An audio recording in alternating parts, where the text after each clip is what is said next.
1, never outshine the master. Power.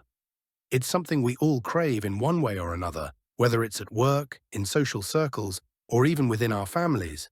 But mastering the art of power requires more than just talent or skill. It requires strategy.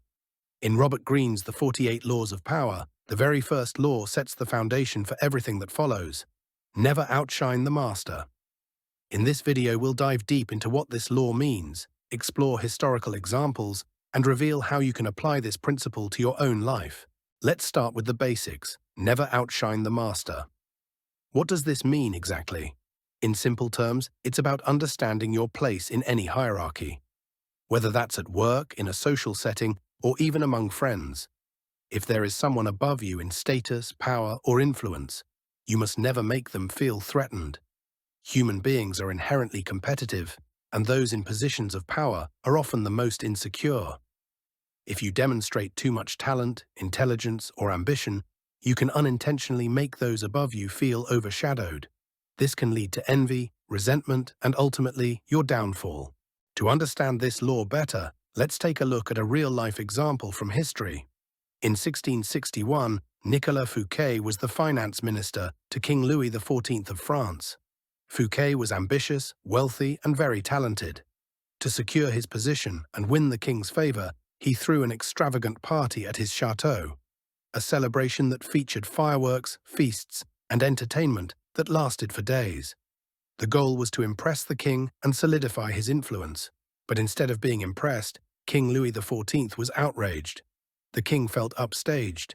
How could one of his ministers afford such extravagance? Was Fouquet too powerful? The very next day, the king had Fouquet arrested. He was charged with embezzlement and spent the rest of his life in prison. So, what went wrong? Fouquet's mistake was simple. He outshone the master. By trying to impress the king with a display of wealth and influence, he inadvertently made Louis XIV feel insecure and threatened. Instead of gaining favor, he was seen as a rival. Now you might be thinking, that was centuries ago. How does this apply to me today? But this principle is just as relevant in the modern world, especially in the workplace. Imagine this scenario. You're working on a big project at your job. You pour in countless hours and produce an incredible presentation that wows everyone in the room. But here's the problem. You don't just impress your colleagues, you also outshine your boss. Instead of being seen as a team player, you're now seen as a potential threat. Your boss, who might have felt secure before, now wonders if you're after their job. From that moment on, your relationship with your boss changes. You start noticing that you're no longer invited to key meetings, or perhaps you're passed over for that promotion you were expecting. What happened? You outshone the master. The very person you needed as an ally now views you as competition. So how can you apply this law in your own life? Let's break it down into 3 practical strategies. Number 1, be humble in your success.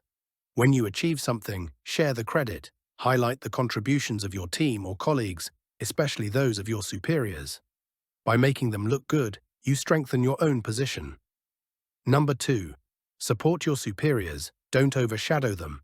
If you want to rise in any hierarchy, focus on making your boss or leader look better, not worse. Instead of showcasing your own brilliance, find ways to support and amplify their achievements. Number 2, gauge the environment before you shine. Every situation is different.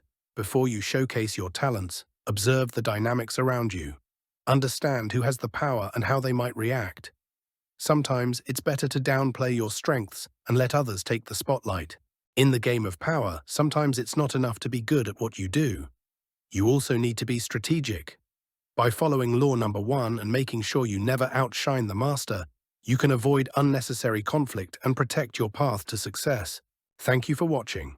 If you found this video insightful, don't forget to like, comment, and subscribe for more deep dives into the 48 Laws of Power. In the next episode, we'll explore law number 2. Never put too much trust in friends. Learn how to use enemies. Until then, stay strategic.